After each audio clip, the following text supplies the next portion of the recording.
hari Jumat tanggal 12 Juni akan ada aksi besar-besaran seluruh BEM, UI juga akan hadir dan juga di beberapa daerah. Karena saya mengundang dua aktivis.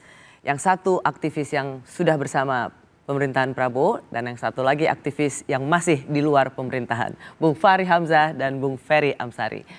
Silakan saya berikan kesempatan Anda untuk menjawab adanya kecemasan bagi para aktivis masyarakat tentang munculnya gejala totalitarianisme, ultranasionalisme dan bagaimana militer sudah masuk ke ruang-ruang dan pekerjaan sipil. Pertama soal niat dari Pak Prabowo ini, karena yang relevan di eksekutif ini kan yang dipilih oleh rakyat, yang bisa ditagih itu kan adalah presiden. Karena dia yang berjanji dan dia yang menyampaikan agendanya. Dan saya tadi mengatakan Pak Prabowo itu menulis sebelum dia berkuasa. Sehingga kita bisa periksa semua yang dia lakukan sekarang itu ada dalam tulisannya. Dan salah satunya adalah melanjutkan upaya kita untuk melakukan transformasi besar-besaran. Oke, Bung, kalau bisa langsung masuk ke tadi kecemasan Bung Ferry, bagaimana tentara bisa ikut membangun koperasi desa? Ya kalau ada pelanggaran hukum, Mbak, menurut saya itu dikejar aja. Dan saya kira Pak Prabowo itu nggak akan melindungi siapapun. Kalau ada orang melanggar hukum, apalagi mencuri, ya, merongrong kekayaan negara, menyalahgunakan jabatan, sikat aja. Dan Pak Prabowo itu open dengan whistleblowing. Ini kan yang terjadi di BGN, ini kan whistleblowing ini. Sehingga 3 pimpinannya disikat habis-habisan itu kan. Dan itu nggak ada ampun. Nggak akan, Pak Prabowo itu tidak akan menghentikan agendanya untuk mentransformasi kehidupan berbangsa dan bernegara ini kepada kehidupan masyarakat yang lebih adil, sejahtera, yang beliau tulis dalam bukunya. Saya ingin hentikan korupsi, saya ingin hentikan ketimpangan, saya tidak mau ada rakyat Indonesia yang miskin, yang orang-orang tua yang masih kerja tanpa jaminan sosial dan sebagainya. Saya akan hentikan itu. Dan di pikiran beliau itu cuma itu. Karena itu adalah niat baik kalau menurut saya. Tidak ada ceritanya kita bisa melawan itikat baik dari Pak Prabowo dan dia nggak akan mundur. Siapapun yang ingin menghentikan cita-citanya untuk melakukan ini, dia akan sikat, dia nggak peduli. Makanya kalau kita Pak Prabowo sikat itu maksudnya apa? Oh ya, maksudnya itu dia biarkan mekanisme hukum untuk mengoreksinya.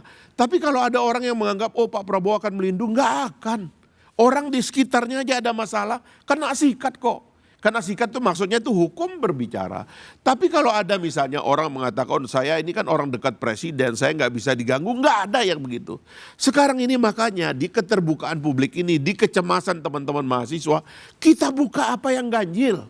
Kita tuntut dia secara hukum, kita buka di ruang publik, kita menjadi whistleblowing. Kalau ada masalah kita buka sejak awal. Ini adalah penyimpangan pasal ini yang dilanggar.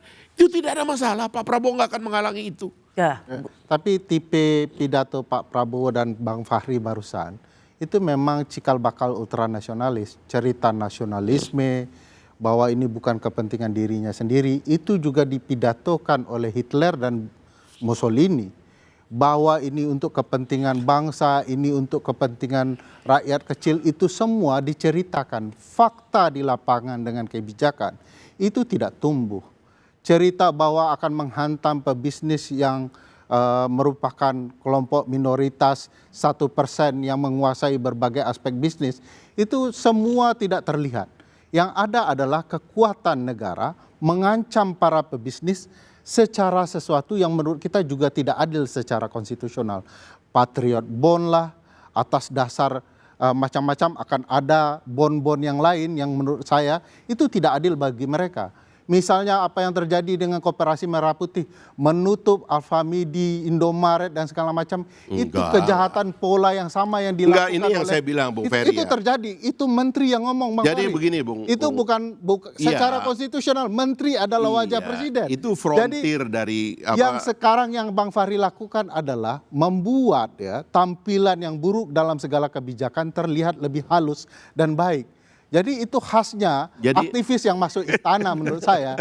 Padahal dia tahu ini sedang buruk. Bung Ferry, saya ini mohon maaf ya, saya nggak melebih-lebihkan.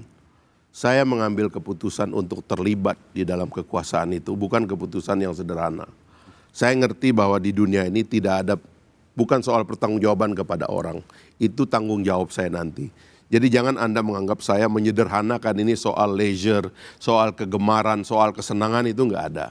saya tidak mungkin menjadi bagian dari kejahatan. Itu Anda perlu catat itu. Dan saya akan melawan diri saya kalau saya mau terlibat sebagai bagian dari kejahatan. Saya tunggu Bang Fahri. Dan kalau gini, betul-betul makanya saya kebijakan ingin, presiden nyata-nyata adalah kejahatan. Anda jangan begitu cara berpikirnya dong. Karena karena Abang sedang menjelaskan begini. Anda mengambil peran-peran yang sebenarnya bukan tugas Anda juga.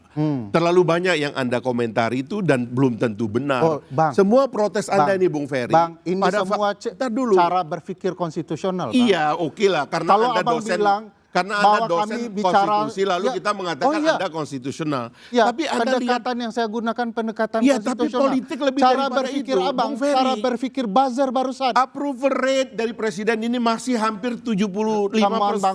Bang Fahri tahu soal, Anda kan mau mengatakan bahwa ini Abang ditukangin dan sebagainya.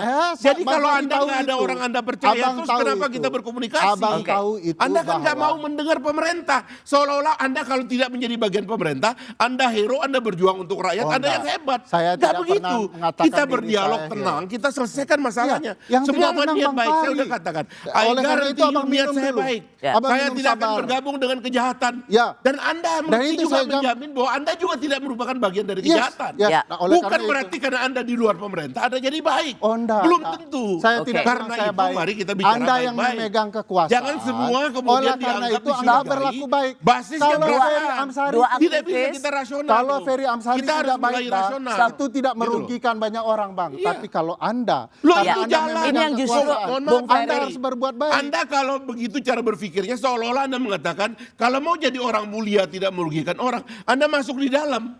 Oh enggak. Kan dia bilang begitu kan? No. Loh, Saya karena Anda sedang mau menuduh bahwa mengingatkan kalau orang Abang. sudah masuk di dalam, No. orang itu jadi No, rusak. saya tidak menuduh. Gitu. Saya Stop. sedang mengingatkan Mari. sifat kekuasaan itu Cara berbahaya. mengingatkan inilah yang kita mesti omongkan. Ya. Saya Saya niatnya lakukan. baik. Betul. Maka ya, Kan ini Anda cara mau baik-baik. membongkar niat saya mau Saya kita sedang mengadu niat. membongkar Siapa yang Pak niatnya paling Prabowo, baik? Bang. Stop, Bukan niat Bung Abang. Ferry, Bung Fahri. Justru di sini kita ingin sama-sama Yeah. memastikan bahwa apakah di dalam ataupun di luar kita sama-sama menjaga agenda reformasi. Yeah. Appreciate ke Bung Fahri mengatakan tidak akan tunduk diam jika berada dalam satu lingkungan yang membiarkan pelanggaran Itu hukum. sebabnya saya mendukung Prabowo. Ya.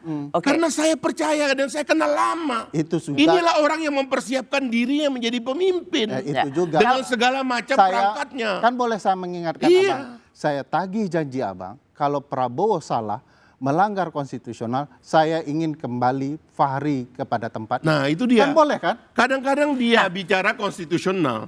Tapi dia nggak ngerti bahwa negara ini perangkatnya sudah lengkap.